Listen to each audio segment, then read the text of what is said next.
Hello friends, आज हम लोग डिस्कशन करेंगे अल्टरनेटिंग करंट फिजिक्स क्लास 12 का टॉपिक ट्रांसफार्मर। तो ट्रांसफार्मर एक युक्ति है जो लो वोल्टेज को हाई वोल्टेज या हाई वोल्टेज को लो वोल्टेज में परिवर्तित करती है।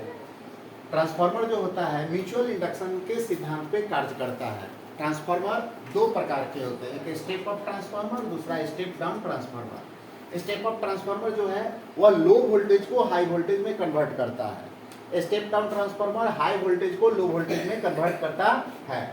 अब ट्रांसफार्मर का बनावट, ट्रांसफार्मर के बनावट में एक सॉफ्ट आयरन कोर का एक पट्टा होता है, पट्टी होती है, और उसमें एक कॉइलिंग लपेटा होता है, तांबे का कॉपर का कॉइल लपेटा होता है। यह कॉइल दोनों तरफ लपेटा होता है। पहले तरफ इस तरफ वाले कॉइल को कहते हैं प्राइमरी कॉइल और इस तरफ वाले कॉइल को कहते हैं सेकेंडरी कॉइल।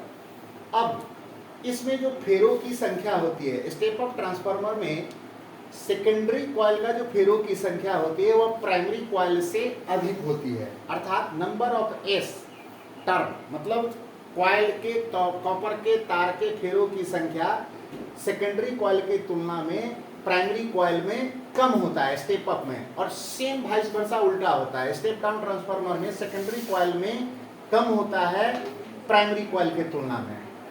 अब इसका फंक्शन पढ़ेंगे। फंक्शन क्या होता है कि इससे यहाँ पे वोल्टेज सप्लाई होता है, इनपुट होता है, तो स्टेप अप ट्रांसफार्मर में यहाँ लो वोल्टेज इनपुट होता है तो ये इसको हाई करता है, और स्टेप डाउन ट्रांसफार्मर में इसमें फेरों की संख्या कम होती है, जिसके कारण क्या होता है कि ये वोल्टेज हाई देगा तो इसको वो कम करेगा।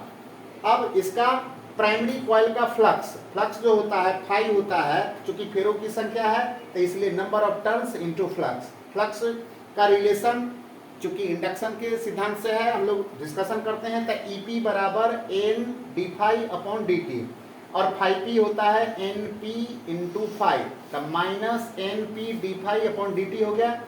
फिर इसी प्रकार सेकेंडरी कॉइल के लिए ES हो जाएगा minus N d phi upon d t. अब इस दोनों को डिवाइड कर देंगे तो हमारा रिलेशन क्या बनता है, EP अपॉन ES बराबर NP अपॉन NS, या इसी को दूसरा भाषा में ES अपॉन EP बराबर NS अपॉन NP।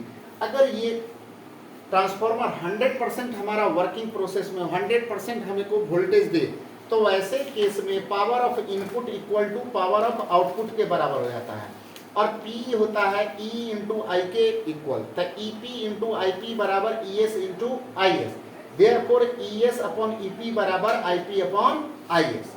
यही होता है ट्रांसफार्मर का फंक्शन। Thank you.